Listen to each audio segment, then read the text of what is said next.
o título dessa mensagem é Coragem para Restaurar. Neemias capítulo 2, verso 1, está escrito assim: Sucedeu, pois, no mês de Nisã, no ano 20º do rei Artaxerxes, que estava posto o vinho diante dele, e eu tomei o vinho, e o dei ao rei. Porém nunca antes estivera triste diante dele. E o rei me disse: por que está triste o teu rosto? Pois não estás doente.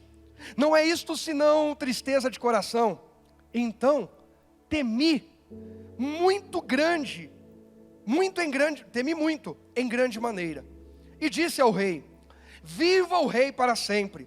Como não estaria triste o meu rosto, estando a cidade, o lugar dos sepulcros de meus pais, assolada, e tendo sido consumidas as suas portas a fogo? E o rei me disse: que me pedes agora? Então orei ao Deus dos céus. Irmãos, Neemias estava vivendo um tempo muito ruim, muito triste, muito difícil. Eu amo falar sobre Neemias, eu amo falar sobre Neemias 4. Quando eles começam a reconstrução dos muros e vem oposição, eu acho fantástico. Mas nós precisamos entender e enxergar como eles chegaram em Jerusalém para poder restaurar. Foi necessário Neemias ter coragem. Foi necessário Neemias ter atitude. E muitas vezes nós estamos reclamando de algo que nós não temos coragem de dar um passo em direção à mudança. Nós reclamamos sobre as nossas limitações. Eu sou muito limitado nisso. E você faz o que para mudar? Não, eu sou limitado. Eu tenho dificuldade, pastor, em perdoar. Mas o que você faz para praticar o perdão? Pastor, eu tenho dificuldade de vencer a timidez. Eu já falei várias vezes, irmãos, na minha natureza eu sou extremamente tímido. O que me mudou foi o encontro com Jesus. Eu deixei droga, bebida, prostituição, bagunça, e estou ali servindo a Cristo. E de repente eu leio na Bíblia: os tímidos e os covardes não entrarão no reino dos céus. Falei, covarde eu não sou, eu era até valente demais. Eu vi um grandão, eu queria brigar. Eu acho que eu arrumava grandão para brigar, para dar desculpa quando apanhava. Porque se apanhar do mesmo tamanho é vergonha, apanhar do grandão, olha o tamanho dele. Falei, covarde eu não sou, mas tímido, já estou até com vergonha só de pensar. Irmãos, quando eu li aquilo, eu falei assim: tímidos, covardes, timidez não é de Deus, tímido não vai entrar no céu, timidez não é de Deus. Eu falei, diabo, sai fora daqui você e sua timidez, que eu vou para o céu. Pronto, está resolvido, acabou meu problema. Vocês acham que foi assim? Lógico que não. Eu precisei fazer alguma coisa, eu precisei de coragem para mudar. E como é que vence timidez? Como é que vence a timidez? Os tímidos não vão responder, né? Pastor, se eu soubesse eu não era tímido. Se eu responder eu já não sou mais tímido. A partir do momento em que eu responder, acabei de vencer. Comecei a vencer. Sabe o que eu fiz? Eu comecei a me desafiar. Eu pegava aqueles panfletinhos e falava assim: eu preciso ver pessoa na rua, entregar e dizer: Jesus te ama. Pronto. Gente, para um tímido isso é uma pregação, é um sermão de domingo de 1 hora. E eu pegava aquilo, olhava assim, via alguém, começava a suar frio, começava a dar aquela coisa, assim: Jesus te ama, Deus te abençoe, Ele quer salvar você. E foi. Até hoje em muitas coisas eu sou tímido. Mas a timidez já não me governa mais. Hoje eu sou governado pelo Espírito Santo de Deus. Eu tenho que lidar com situações onde a minha natureza, a timidez. Já contei para vocês quantas vezes viajava, às vezes com um amigo rico. Aí aquela mesa, aquele monte de coisa. Aí perguntava: você quer comer isso ou aquilo? Eu falava: tanto faz. Eu sabia o que eu queria, mas eu estava com vergonha de pedir. Você quer comer isso? Pode ser. Até a hora que eu comecei a ter que encarar. Eu precisei ter coragem para mudar. E dizer, há uma diferença entre você ser uma pessoa discreta, entre você ser uma pessoa, sabe, e você ser uma pessoa tímida. Eu era Jeca Tatu de tudo, gente. Tem gente que nem sabe quem foi o Jeca Tatu. Vai pro Google que ele te ajuda. Eu era Jeca Tatu de tudo, gente. Só não andava rebolando. Mas tímido ao extremo. E eu comecei a lutar. Foi necessário coragem. Que nessa noite, cada um de nós saia daqui encorajado para mudar, para restaurar aquilo que é projeto inicial de Deus para nós. Porque nós somos criados por Ele, para Ele, Ele tem propósitos bem definidos. A carne tenta nos deformar e desalinhar, nos distanciar do propósito. Deus já sabia que me queria como pregador, por isso eu cresci recebendo sobre mim, sendo incutido em mim uma mentalidade tímida, bloqueada. Para quê? Para eu não chegar e pregar. Irmãos, os nossos maiores desafios têm tudo a ver com o nosso propósito de vida. Quem aqui brinca ou já brincou de futebol? Vamos falar de brinca. Quem joga futebol sabe. Eu sou canhoto. Canhoto, a perna direita, o canhoto de verdade, original de fábrica, não é aquele que... A perna direita não serve para subir no ônibus. Não sabe fazer nada. Aí o pessoal fala assim, marca a esquerda, é só marcar a esquerda. Aí o outro fala assim, o duro é marcar a esquerda. O que eu estou querendo dizer? Há um ponto forte. E vão tentar te bloquear no seu ponto forte. A tua família foi projetada por Deus para ser uma bênção, mas sempre haverão barreiras forjadas pela carne ou pelo inferno para tentar bloquear o ponto forte e para tentar hipervalorizar os pontos fracos. Para quê? Para você se sentir inferiorizado, desacreditado. Irmão, Deus te trouxe hoje aqui para dizer: você vai tomar uma decisão. Eu vou ter coragem para me levantar. Eu vou ter coragem para restaurar o que foi quebrado na minha vida. Elias teve coragem de restaurar um altar e lançar um desafio. Eu lanço o desafio com esses montes de profetas aí. Eu lanço. Ele teve coragem. E o que aconteceu? Consertou, restaurou o altar. Deus mandou fogo. Deus continua respondendo com fogo para quem tem coragem de restaurar o que está quebrado. Neemias tem um coração em Deus. Por quê? Porque Neemias está numa boa.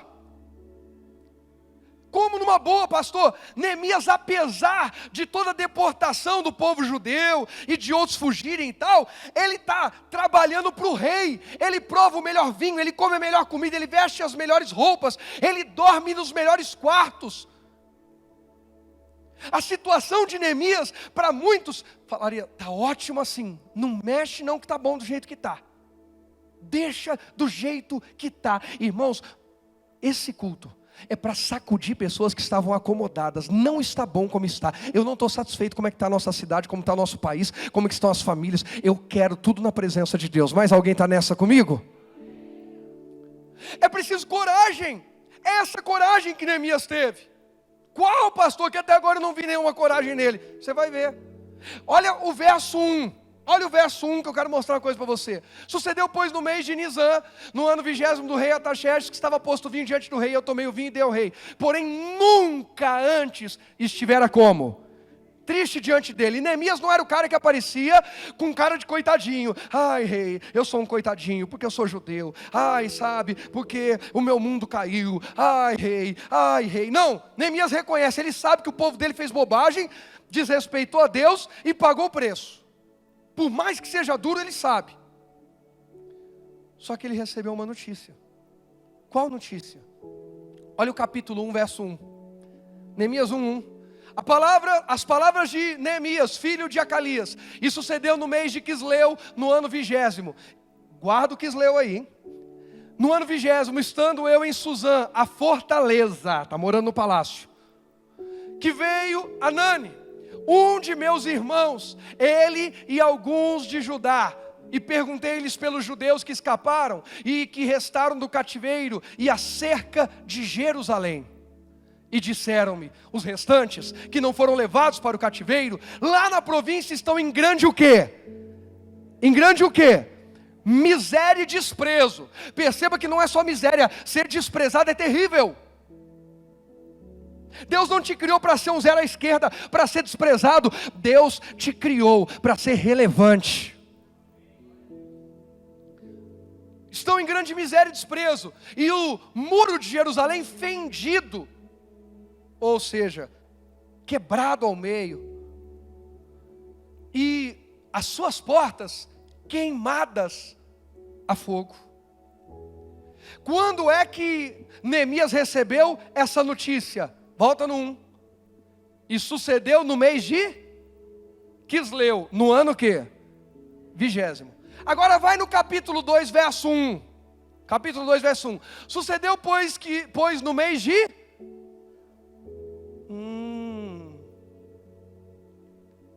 Foi no mesmo mês? No mesmo mês? Não. Neemias recebeu a notícia no mês de Quisleu. Mas ele foi se apresentar triste diante do rei no mês de... Tem alguns porquês. Eu não vou entrar no mérito do período festivo para os babilônicos. Aí também tem um contexto, mas não é foco da mensagem de hoje. Eu vou entrar em um mérito só. Por que Neemias demorou esse período de tempo? Quem estava de manhã, se controle. Quanto tempo Neemias demorou para falar, para expressar sua tristeza diante do rei? Vamos lá, põe para mim E sucedeu no mês de Quisleu. Pode ir no outro agora. Sucedeu, pois, no mês de... Quanto tempo do Quisleu para o Nisan? Do Quisleu para o Nisan? Oi? Ó, o nego tá... Chute furado. Gente, é muito simples. Vocês não sabem olhar o calendário, gente? Oh, pelo amor de Deus, olha, Quisleu, Nisan. Quanto tempo entre um e outro? 4 a 5 meses. Quisleu, dezembro. Nisan, abril. O Neemias recebe a notícia e fica 4 a quase 5 meses calado com aquilo dentro dele. Por quê? Porque ainda não era momento de falar sobre aquilo com o rei, de expor aquilo diante do rei. Tem muita gente perdendo sua família por precipitação, quer resolver as coisas fora do tempo, quer resolver um conflito no calor das emoções, não sabe dizer, calma, respira fundo, eu não tenho condições de falar disso agora. Se eu for falar desse assunto agora, a temperatura, a forma como eu vou falar, não vai ser boa. Equilíbrio, domínio próprio. E quando ele vai falar, aí no Neemias 2:3, por favor. Disse ao rei, viva o rei para sempre, como não estaria... Não, peraí, põe o 2 também. E o rei me disse, por que está triste teu rosto, pois não estás doente, não é isso, não tristeza de coração. Então temi muito em grande maneira. Por quê? Por que ele temeu em expor para o rei as notícias que tinham chegado de Jerusalém? Porque era uma afronta ao rei, você dizer assim, está aqui no palácio te servindo, não me faz feliz. Isso era uma afronta, ele corria risco de ser morto, por simplesmente tratar como de baixa relevância a posição que ele tinha diante do rei. Gente, isso é tão sério. Quem é que já ouviu falar da rainha Esther? Diga amém. Como é que Esther se tornou rainha? Porque a Vasti foi chamada e não compareceu. No mesmo dia, remove a Vasti, dá uma oportunidade para uma outra, e aparece a Esther e é abençoada. Era uma afronta. Está servindo diante do rei e está triste. Aí vai perguntar, mas por que você está triste, Neemias? Eu estou triste por causa de Jerusalém. Eu estou triste porque os muros de Jerusalém estão quebrados. Eu estou triste porque as portas de Jerusalém estão queimadas a fogo. E eu estou triste porque os meus irmãos, o povo judeu, está na miséria e no desprezo. Opa, peraí. Você está trocando a fortaleza por aquele lugar que está em miséria? Estou. Sabe por quê? Porque eu não negocio a minha raiz. Eu não troco a minha família por uma fortuna, por milhões ou bilhões. Eu não troco os meus princípios. Eu não troco a minha esposa por uma noite de um prazer maligno. Eu não troco aquilo que é propósito apenas por uma proposta. Eu permaneço naquilo que é propósito de Deus para a minha vida. Neemias é o crente raiz, é o cara que fala assim, não abro mão, nós vamos para o céu. O outro fala assim, não, eu nem ligo esse negócio de céu, eu quero é ficar rico aqui na terra, eu quero é ser abençoado, eu quero estar na moda, eu quero ter posição, eu quero isso. Neemias fala, vocês podem ter o que vocês quiserem, eu quero o céu. Neemias está no palácio, Neemias está com a riqueza ao redor dele, mas o coração dele está no lugar que está queimado e destruído. Sabe por quê? Porque ele sabe quem ele é. Eu sei quem eu sou. Irmãos, eu falei isso domingo passado, e até para o vídeo de inscrição desse culto eu soltei esse pedacinho. Tem mulher que é tão endemoniada, homem que é tão endemoniado, que ele não quer você ou eu. A única coisa que eles querem é ser instrumento do diabo para tirar você de junto do seu cônjuge. Só, depois vai te descartar. É só isso. Não é mais nada, não há interesse algum. É só para destruir uma família. Bênção na minha vida. Mulher que é bênção na minha vida chama-se Angélica. Homem que é bênção na vida dela, gente, Rogério, bênção mesmo. Bênção pra caramba. E o diabo fica na dele. Mas irmãos, quem está entendendo o que eu estou falando aqui? Tudo aquilo que Neemias está vendo não encheu os olhos dele. Não corrompeu a essência dele. Isso aí me faz lembrar de Nabote. Nabote não vende a vinha dele porque ele fala, isso aqui é uma coisa de família. E coisa de família eu não abro mão. Eu não abro mão. Irmão, tua família tem valor. A tua família foi criada para a glória de Deus. Não é qualquer coisa. Cuidado com aquilo que enche os olhos, mas esvazia a alma. Eu vou dizer de novo, cuidado com aquilo que enche os olhos, mas esvazia a alma. Enriquece os olhos, mas empobrece a alma. Nos dias que Gideão se levantou, a Bíblia diz que Israel, a nação inteira estava empobrecendo muito por causa da presença dos midianitas. Presença do inimigo, presença daquilo que não é de Deus na nossa vida, traz miséria, destruição.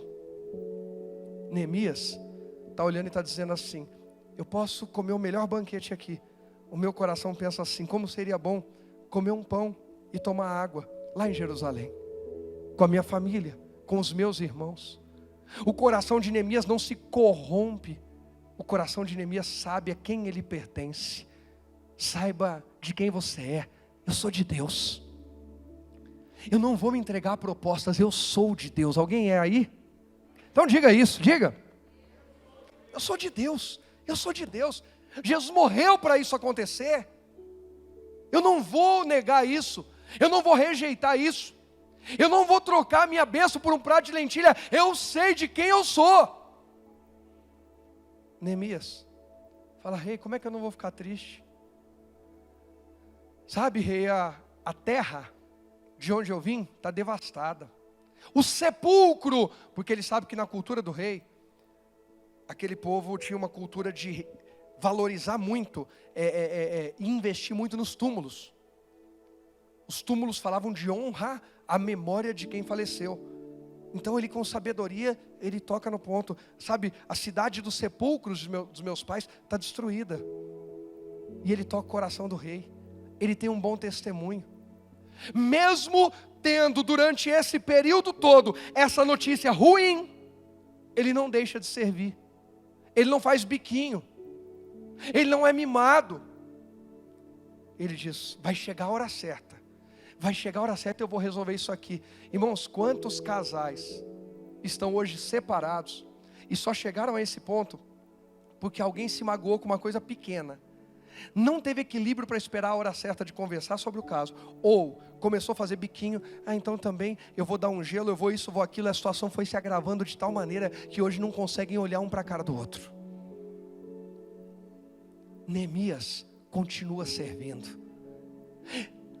Está tudo arrebentado lá. Mas por enquanto, sobre Jerusalém e sobre o meu povo, eu só trato com Deus. Não é hora de tratar com o rei. Quando chegar o momento certo, quando Deus me abrir essa porta, eu vou falar. Mas agora é hora de falar com Deus. Que o Espírito Santo de Deus nos conduza em sabedoria para saber a hora de falar e com quem falar. Porque tem gente que está perdendo por falar demais e falar com gente errada. Como tem gente que se perde por falar demais, não tem domínio sobre a língua e precisa de coragem para governar a si mesmo. O que Neemias faz? Ainda no capítulo 1, volta lá no 1 por favor, põe no verso 3. Disseram-me, os restantes que não foram levados para o cativeiro lá na província estão em grande miséria e desprezo. E o muro de Jerusalém fendido e as suas portas queimadas a fogo. Pode seguir, vou até o 5 pelo menos. E sucedeu que ouvindo eu, vou parar no 4 aqui já. Assentei-me e chorei. E lamentei por alguns dias. E estive jejuando perante o Deus de onde? Dos céus. Nós vamos abordar aqui hoje 4 pontos, de forma bem breve, que foram atitudes de Neemias fundamentais para o processo de restauração de Jerusalém. Qual foi a primeira? O que ele fez? A primeira coisa nesse texto, que primeira coisa que ele fez? O que ele fez? Alguém diz aí para mim. Pastor, de importante deve ter sido a hora que ele orou, jejuou, não, ele sentou. Pastor, sentar é importante? É. Para que está escrito que ele se assentou? Esse assentar-se, irmão, não é só porque a posição em pé ou sentado. Está dizendo sobre saber a hora de parar, saber a hora de refletir antes de dar o próximo passo, saber a hora de se organizar antes de continuar a caminhada. Parar não é problema, o problema é continuar parado quando já era para ter retomado a caminhada. Parar tanto não é problema que Jesus parou em João 4, Jesus cansado, ele para numa cidade chamada Sicar, uma cidade da Samaria, no meio do povo samaritano, e senta junto ao poço ali de Jacó, e manda os discípulos irem para dentro de Sicar comprar comida, e vem a mulher samaritana tirar água daquele poço. Jesus pede água para ela. A Bíblia diz que Jesus, cansado daquela viagem, ele para ali, e havia um propósito em Jesus se assentar junto àquele poço. Era uma fonte sentada num poço. Jesus, a fonte da água viva, estava sentada sobre um poço. O que é isso aí? Jesus, o Senhor da nossa vida, sobre nós, o maior sobre o menor, jorrando vida, jorrando oportunidade. Aquela mulher, quando vem, Jesus fala com ela, aquela mulher se converte, leva a notícia à cidade, o pessoal da cidade dela vem, Jesus prega para eles e levam Jesus para lá. Irmãos, foi uma das maiores obras evangelísticas que você vê no ministério de Jesus, e tudo começou quando Jesus se assentou junto a um poço. Ele sentou. Primeiro ponto, saiba a hora de se assentar. Pode colocar para mim, por favor. Sente-se. Ô pastor, nesse caso aí nós estamos bem pra caramba, hein? Está lascado é o senhor e a Jennifer e o pessoal. Nós vamos todos ser abençoados, vocês estão em pé. Irmão, sente-se. Saiba parar. Não seja precipitado, não seja impulsivo. Tem pais perdendo os filhos porque são impulsivos demais. Tem filhos perdendo um lar abençoado porque estão sendo impulsivos e desonrando seus pais. Coloca aí para mim, por favor. Sente-se. Coragem para parar e retomar a caminhada. Jesus se assentou. Jesus parou. Jesus permitiu que alguém o alimentasse. Jesus permitiu que os seus discípulos o servissem indo buscar comida. Jesus permitiu que uma mulher samaritana o servisse quando ele pede água para ela. Tudo isso porque ele parou. Se ele passa direto por aquela cidade e diz assim, eu aguento mais um pouco, eu aguento mais um pouco. Irmão, tem coisa que você aguenta, mas não era o projeto de Deus você continuar. Você vai se arrastar e vai fazer as coisas de forma errada. Tem hora que precisa realmente parar. Peça a Deus, Senhor, eu preciso ser uma pessoa mais equilibrada. Eu não posso ser uma pessoa que as minhas emoções me governam, as minhas emoções são descontroladas. Quantas pessoas estão vivendo uma crise familiar? A família não se fala mais porque alguém não teve a coragem de dizer, não, pera, vamos terminar essa conversa amanhã porque hoje a coisa não está legal. O rumo que essa conversa está tomando, não, o que você está querendo dizer? Não, acho que eu que não estou legal. Então assim, vamos respirar, vamos ter uma boa noite de sono. Amanhã a gente continua a nossa conversa com sabedoria na presença de Deus. Quantos, volto a dizer, casais que não tem explicação para estarem se divorciando, mas tudo começou porque um dos dois ou os dois não puderam se assentar. O que é isso? Dizer, calma, agora não é um bom momento para eu falar, eu preciso primeiro me organizar. Quem está entendendo? Neemias se assentou quando recebeu a notícia. Eu acho que foi aí que começou essa história, né? Fulano, preciso contar uma coisa. O quê? Senta, você está sentado? Gente, que para mim tudo é Bíblia. O pessoal começou esse negócio do pai tá on, o pai tá on, o pai tá on. Isso é Bíblia, o guarda de Israel nunca dorme. O pai tá on. Mas toda hora o pai tá on. Ué. Aí começou, eu que lute. Eu que lute, agora a moda é eu que lute, você que lute, tu que lute. Semana passada eu preguei aqui, Josué, meia tribo de Manassés vai reclamar. Ô Josué, a gente é um povo grande, mas a terra que você deu é pequena. Josué falou assim, vão lá e lute, vocês são grandes, vocês que lutem. Está tudo na Bíblia, gente, é só ler. Irmãos, o que Neemias nos ensina é que existe uma diferença entre pressa e precipitação. Tem coisas que nós precisamos apressar, mas tem coisas que a gente precisa respirar, senão serão precipitadas. Eu estou preparando uma mensagem, ela já começou a nascer. A diferença entre o esforçado e o forçado. Tem gente que é esforçado, mas tem gente que é forçado. Ele quer forçar toda a situação, tudo ele quer forçar, e ele se torna indigesto. O esforçado é bem-vindo, o forçado é indigesto. O esforçado, sempre cabe um esforçado no grupo. Aquele que força a situação, ninguém aguenta ele. Cuidado para não confundir pressa com precipitação. E como é que eu sei se assente? Assente as emoções do seu coração diante de Deus. Assente a sua alma diante de Deus. Segunda coisa que Neemias faz, volta lá para o Neemias. Assentei-me e o quê? Aí o varão falou de manhã, pastor, então a minha esposa vai ser abençoadíssima. Pensa numa mulher que chora. Gente, por que chorar? Primeiro porque chorar não é pecado. Pecado é ser um murmurador. Não é pecado chorar, nós somos humanos. Exponha seus sentimentos, mas com sabedoria diante de quem é devido. Aqui Neemias está diante do rei? Não, é o particular dele com Deus. Sabe por que tem gente que quebra a cara? Porque chora diante de quem não devia chorar. Chora diante de quem vai usar a sua dor e a sua fraqueza como arma para te derrubar ainda mais.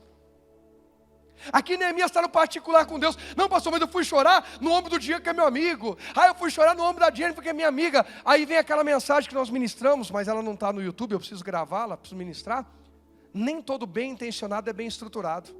Tem gente que tem intenções fantásticas, mas não tem estrutura para nos ajudar. Eu quase morri afogado uma vez tentando salvar um amigo que estava se afogando. Quase morri, por muito pouco não morri afogado. Chamamos o salva-vida, ele veio com uma pranchinha desse tamanho, miserável. Jogou para ele, ele agarrou e eu falei assim, eu quase morro por causa de um pedaço de coisa assim. Era só dar para o menino, ele agarrou, ficou vivo. Eu estava bem intencionado querendo salvar, mas eu era mal estruturado para fazer a coisa. Cuidado, Neemias aqui está diante de Deus. Olha o tempo que ele demora para levar a demanda dele para o rei.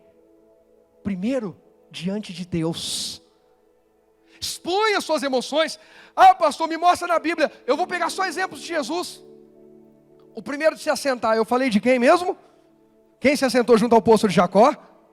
Eu não vou ler os textos, tá? Porque senão vai estender muito. Jesus. Segundo texto que eu cito de Jesus agora, chorar. Quando Lázaro está morto e Jesus recebe a notícia, Jesus fala para Marta e para Maria, para as duas, primeiro para uma, depois para a outra: olha, se você crer, você vai ver a glória de Deus. Eu sei que eu vou ver a glória de Deus no grande dia e no final de tudo. E Jesus fala assim: não, eu estou dizendo que você vai ver agora, eu vou mostrar a glória de Deus. Aí depois chega a Maria, primeiro foi a Marta, depois a Maria: se o Senhor estivesse aqui, meu irmão não tinha morrido. Olha, mas eu estou te dizendo que se você crer, você vai ver a glória de Deus. Eu sei que o Senhor vai ressuscitá-lo no último dia. Jesus chora porque ele vê um monte de gente ali. Jesus não ia ressuscitar o Lázaro, gente? Ia ou não ia? Ele sabia que ele ia ressuscitar o Lázaro? Sabia também. E por que ele chora? Por ver que por mais que ele esteja ensinando, ninguém está ouvindo. Ninguém está crendo profundamente. Ele está chorando porque ele está vendo o quanto a alma do ser humano se fragiliza e se bloqueia. A gente não consegue ouvir. É Jesus falando e a gente não ouve. A gente está às vezes igual Marta e Maria. Jesus está dizendo: Leandro, que eu já usei o Diego de exemplo, dá um tempo você também, está muito exibido. Todo você fala: eu pastor. Então fica aí. Só porque eu falei do carrão dele agora, está animado. Aí vira e fala para o Leandro assim: ô Leandro, Deus tem uma resposta hoje aqui para você. Eu sei, pastor, nossa, se não fosse esse problema tão grave. Então, mas Leandro, mas Deus está dando uma resposta aqui. Eu sei, pastor, se o problema não fosse tão grave. Foi o que Jesus se deparou ali. Por mais que ele estivesse levando vida, todo mundo estava tão preso à morte, que ninguém acreditava que aquele era um dia de vida. Ei, irmão, você está aqui hoje, ouvindo a palavra de Deus, do mesmo Jesus que esteve diante do túmulo de Lázaro, e hoje aqui também é lugar de vida. porque Jesus é vida. Jesus chorou e ressuscitou Lázaro, não parou a obra pelo caminho. Jesus também chorou no Getsêmani, quando ele ora tão intensamente, e ele diz: a minha alma está em profunda tristeza, angústia, amargura, e ele transpira até sangue. Irmão, se alguém acha que Jesus foi capaz de estar tão angustiado, tão amargurado, transpirar sangue e não chorou uma lágrima, pelo amor de Deus. Mas ali, na oração que eu vou usar o exemplo desse texto para 2 citações aqui, naquela oração, ele se levanta e cumpre por completo o propósito do Pai e é glorificado. Chore, mas não pare a sua vida numa poça de lágrimas. Vai adiante, porque Deus tem o melhor para você e para a sua família. Tenha coragem para ir além do choro. Tenha coragem para ir além do seu cansaço. Cansou, se assente, renove as forças e vai de novo. Tenha coragem. Põe o segundo tópico: chore. Coragem para assumir sua dor. Chega de fingir. Tem gente que quer dar uma de: não, eu não ligo, e por dentro está morrendo. Não é ser frouxo ou frágil, dizer eu sou humano, dói. Só cuidado para não se expor. Volto a dizer, diante de quem não tem nada a ver. Abre o coração diante de Deus. Pastor, quer dizer que eu não posso me abrir com ninguém? Pode, mas procure alguém que é mais bem estruturado que você. Senão é perigoso, com a melhor das intenções, aquela pessoa afundar junto de você. Coragem para assumir sua dor. Chega de fingir, mas não mergulhe na autocomiseração. Você não é um coitado. Você pode dizer isso, mas diga com toda a força da tua alma. Diga: eu. Não, aquela que agora é de verdade. Igreja Família de Cristo, cheguei. Estamos na família de Cristo aqui, gente? Eu não sou um quê? Eu sou filho de Deus. Alguém pode dizer isso? Diga: eu sou filho de Deus. Não, diga: eu não sou um coitado. Diga: eu sou um filho de Deus.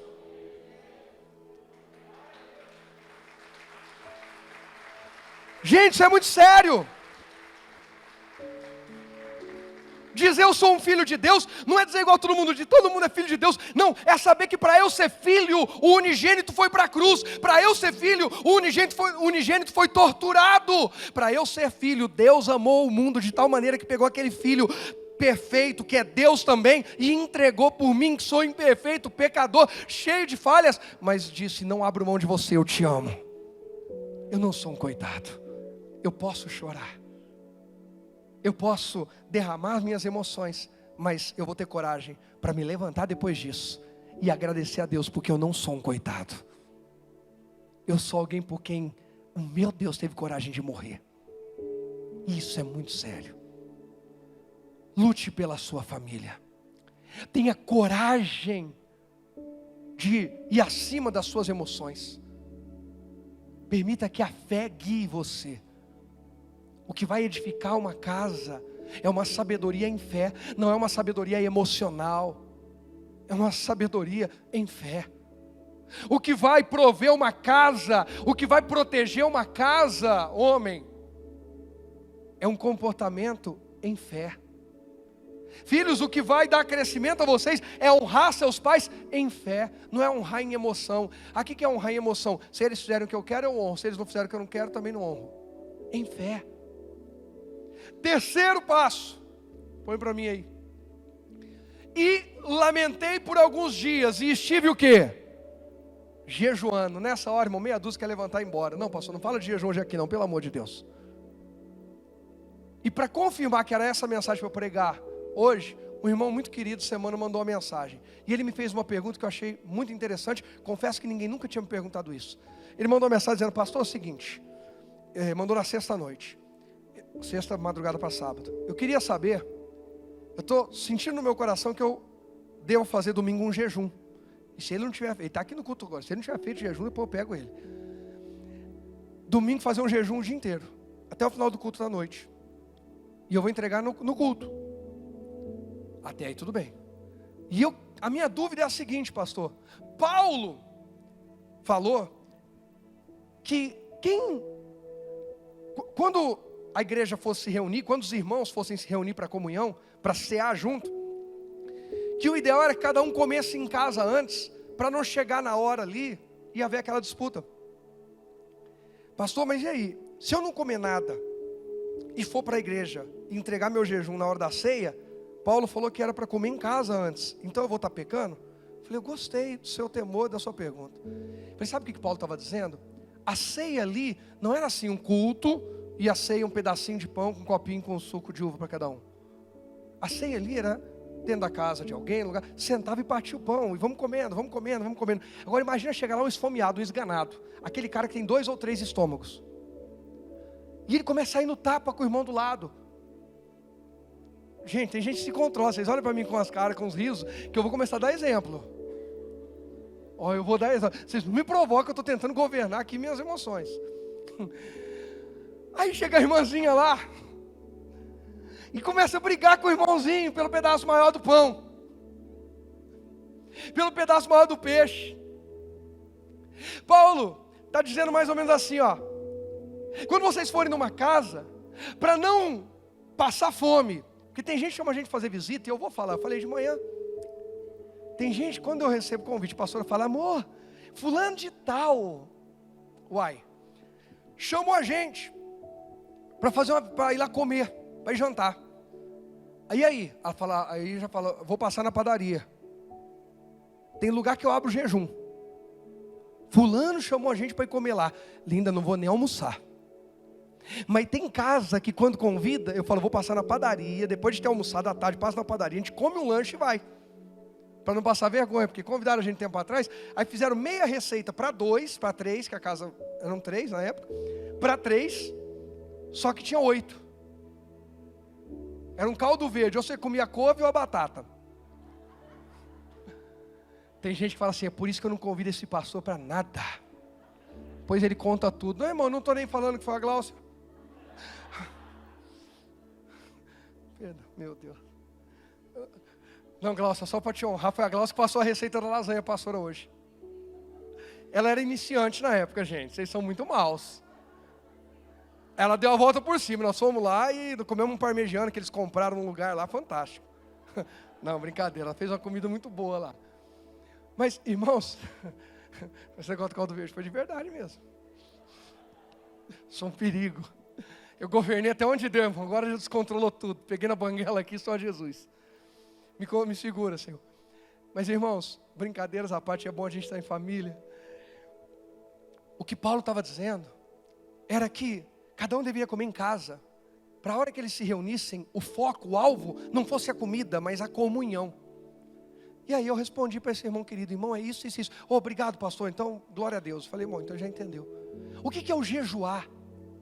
O jejuar é eu dizer que os meus impulsos não podem governar quem eu sou, mas o Espírito Santo deve me governar. Jejuar é eu abrir mão daquilo que é lícito, aquilo que eu posso, para eu ter força e autoridade para dizer não para aquilo que é ilícito. Jejum não é, eu vou abrir um jejum para eu ganhar muito dinheiro na vida. Não, eu vou abrir um jejum para eu não ser movido pela ganância. Eu vou abrir um jejum para eu não cair no engano e estar tão conectado com Deus, que quando vier uma boa oportunidade, eu vou abraçá-la, eu vou ter discernimento, e aí sim eu vou prosperar. Eu vou abrir um jejum para saber onde eu entro e onde eu não entro. Jejum é estabelecer mais intimidade com Deus. Mateus 4, Jesus jejua antes de começar o seu ministério. E quando o diabo vem tentá-lo, ele responde, está escrito, está escrito, está escrito, e o capeta sai tinindo e os anjos vêm servir. Irmãos, é tempo de jejuar, os anjos vão servir. Essa semana, eu lancei hoje de manhã, vou lançar agora aqui. Essa semana de hoje, depois, ou hoje à noite, ou amanhã, até domingo que vem, 7 dias, apresente um jejum a Deus. Como é que vai ser isso aí? Tira algo que você gosta muito. Algo que você gosta muito. Pastor, aí o irmão me lembrou hoje que uma vez eu contei, isso é fato verídico, aconteceu.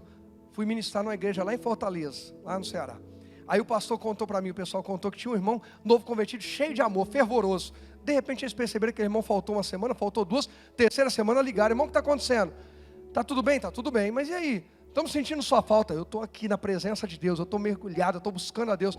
Mas nós não vimos você nos cultos. Falou, pastor, no último culto que eu fui pregou sobre jejum. Falei, então, e aí ele falou que jejum era algo que a gente gosta muito. Ele falou, eu gosto demais de ir para a igreja. Falei, Jesus, 1 mês eu vou ficar sem ir para a igreja. Gente, parece brincadeira, mas foi de verdade. Então já vou avisar vocês, esse jejum não está valendo. Pode vir para a igreja, mesmo gostando, tá bom? Pastor, vou jejuar da minha esposa, eu amo ela. Essa semana eu não quero nem vê-la. Não vale. Nem de sogra. Essas coisas não valem. E nem o outro fala, vou jejuar de bacalhau. Pastor, você é contra gostar de bacalhau? Não, mas quantas vezes por semana você come bacalhau? Pastor, 1 vez por ano, então larga de ser hipócrita. Pastor, eu tomo refrigerante todo dia. Eu tomo café.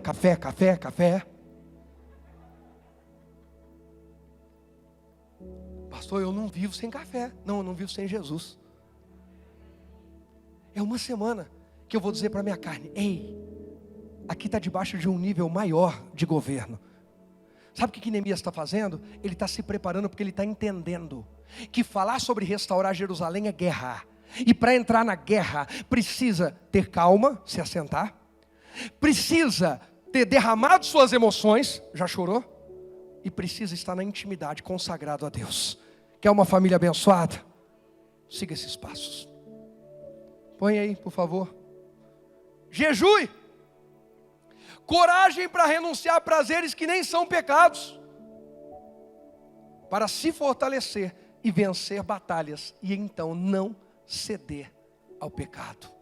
E o último tópico, põe o 4. Estive jejuando e orando perante o Deus dos céus. Tudo isso ele fez só com Deus. Só ele Deus. Não foi diante do rei nem de ninguém. Irmãos, quantas vezes você vê Jesus gastando muito tempo orando por um enfermo? Deus, Pai, Pai, em meu nome. Não, Jesus só diz, fica curado, seja liberto, como você quer, como a tua fé. Por quê? Porque Jesus já gastou tempo na intimidade com o Pai. O dia acaba, o que Jesus faz? Vai para o monte, vai para a beira da praia, vai orar. O dia começa, Jesus está em oração. O que Jesus faz? Ele estabelece o seu momento íntimo tão intenso, que o seu momento público, com 2 palavras ele resolve a parada. Vou levar para o exemplo do esporte. É o cara que treinou tanto, ele passou 1 hora treinando aquilo, que uma oportunidade que ele tem na hora do jogo, ou da prática esportiva, ele resolve a coisa. Mas quem não treinou, vai tentar resolver na hora. Sabe, é mais ou menos como você na escola, quem nunca passou por isso, né? Na prova, você quer, faltando 10 minutos para começar a prova, irmão, quem nunca pegou o livro 10 minutos para começar a prova, eu admiro você, é fantástico. Nossa, você é um exemplo para mim, você é uma inspiração de vida. Quem nunca pegou faltando 10 minutos para a prova e quis ler a matéria de um trimestre. Não, eu vou ler tudo aqui que vai cair. Fulano, o que vai cair? Me fala, página 12, 18 e 24. Caramba, mas essas 3 páginas não tem figura, tem que ler tudo isso, tem. Não. Quem estudou, irmãos, quando o professor chega e fala assim, nós vamos ter uma avaliativa surpresa hoje. Tem jovem aqui que está assim, pastor, misericórdia, pastor. A única coisa de boa da pandemia foi escola suspensa. Deus conhece o coração, viu? Estrutura. Tem gente aí dizendo, ainda bem, sabe? Porque o professor chega e fala assim, vamos ter avaliativa hoje. O aluno que segue estudando, fazendo a lição no dia a dia, ele fala, poxa, que bacana. Deixa eu ver o quanto eu estou absorvendo a matéria. Porque professor, a alegria do professor não é o aluno passar de ano. A alegria do professor é ver que o aluno absorveu o que ele ensinou. O professor não dá aula para passar alguém de ano. O professor dá aula para ensinar. Para compartilhar conhecimento. O pastor não vem aqui pregar para você virar e falar assim, eu sou crente, membro da família de Cristo. Não, é para diante do desafio você ficar na palavra. Como isso? Eu me fortaleci tanto antes, que quando veio o desafio eu estou preparado.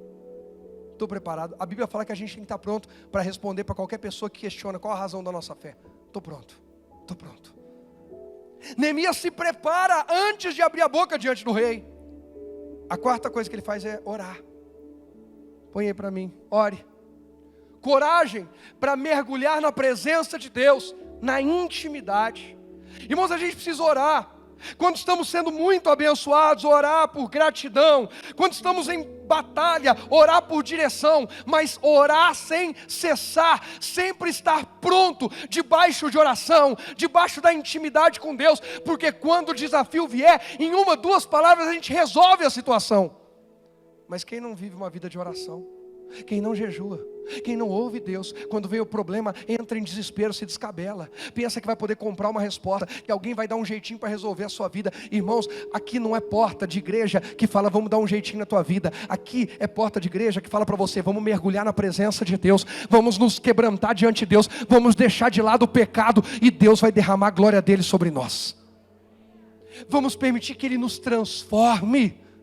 Rejeite o pecado. Pecado não é brincadeira. Ore. Jesus orava intensamente no Getsemane. E vencendo em oração. E vencer em oração não é receber o que a gente queria do Pai, mas é receber a melhor direção que o Pai tem para nós. Perceba que Jesus venceu em oração no Getsemane, dizendo, seja feita a tua vontade, não a minha. Ou seja, eu não quero que o Senhor atenda o meu pedido. Eu te apresento o meu pedido, mas acima de tudo, eu quero viver o teu plano. Oração é isso. Eu posso apresentar todos os meus pedidos a Deus, não é pecado. Mas eu tenho que ter coragem para continuar na presença de Deus, até ouvir Ele dizer sim para esse, esse nem pensar, esse nós vamos mudar isso aqui, esse é diferente. Depois que você ouviu Deus, pode se levantar, porque Deus vai te abençoar. Olha o que Neemias faz, continua lá no Neemias 1. Põe para mim o verso 4. 1:4. Sucedeu que ouvindo, não pode pôr o 5 já, o 4 eu já li para acelerar aqui. E disse, Senhor, presta atenção na oração de Neemias. Deus dos céus, Deus grande e terrível, que guarda os conceitos de benignidade para com aqueles que te amam e guardam os teus mandamentos. Estejam, pois, atentos os teus ouvidos e os teus olhos abertos para ouvires a oração do teu servo, que eu hoje faço perante ti, de dia e de noite. Ou seja, ele gastou tempo mesmo em oração. Pelos filhos de Israel, teus servos, e faço confissão pelos pecados dos filhos de Israel, que pecamos contra ti, também eu e a casa de meu pai pecamos. Neemias entra na presença de Deus e diz, Deus, estou muito triste pelo estado que está Jerusalém e os meus irmãos, mas eu reconheço que a culpa é nossa, a culpa não é tua, nós erramos, perdoa os meus pecados e da minha família, que é uma família abençoada, se santifique e reconheça, eu e a minha casa precisamos de perdão todos os dias. Segunda coisa que ele vai fazendo aqui nessa oração, de todo nos corrompemos contra ti, não guardamos os mandamentos, nem os estatutos, nem juízos que ordenaste a Moisés teu servo. Lembra-te, pois, da palavra que ordenaste a Moisés teu servo, dizendo, vós transgredireis e eu vos espalhareis entre os povos. Tenha conhecimento, não adianta orar sem conhecimento. Tem gente que não lê Bíblia e por isso ora um monte de abobrinha e não é atendido em nada. Ele está citando o que Deus falou com Moisés, ele tem conhecimento da Torá. Pode continuar. E vós vos convertereis a mim. Deus, o Senhor disse a Moisés, quando a gente pisasse na bola, o Senhor ia nos espalhar. Mas se a gente se voltasse, o Senhor ia nos restaurar. Conhecimento. Pastor, por que eu não posso ou não devo faltar nenhum domingo? Por conhecimento. Conhecimento. Por comunhão. Por gratidão. Por intimidade. Para fazer a oração certa na hora certa. Vós vos convertereis a mim, guardareis meus mandamentos e os fareis. Então ainda que os vossos rejeitados estejam no cabo do céu, de lá os ajuntarei e os trarei ao lugar que tenho escolhido, para ali fazer habitar o meu nome. E olha o 10, que fantástico. Gente, o 10 é fantástico. Por favor, vamos ler junto o 10? No 3, vai. 1, 2, 3. Estes ainda são teus servos e o teu povo, que resgataste com a tua grande força e com a tua forte. Eu e a minha casa ainda somos povo de Deus. Eu e a minha casa ainda somos servos de Deus. Erramos, não somos perfeitos. Mas Deus, estes aqui que estão aqui hoje reunidos, ainda são teu povo. O Senhor enviou seu filho para morrer por esses. Olha a sabedoria da oração de Neemias. Esses são teus, não são meus, são teus. Põe o último slide lá. Não, a última imagem. Sente-se, chore, jejue e ore. Nós somos a oração de Neemias. Quando Neemias diz, esses são teu povo, é porque ele está numa situação melhor. Mas ele faz parte daquele povo. Nós somos o quê? Povo de Deus. Nós somos o quê? eu e a minha casa somos povo de Deus. Eu e a minha família somos família de Cristo e serviremos ao Senhor. Só quem crê dá glória a Deus. Pode aplaudir o nome do Senhor, porque Ele merece toda a honra e toda a glória. Pode aplaudir a Ele. Pode aplaudir e dar glória a Ele.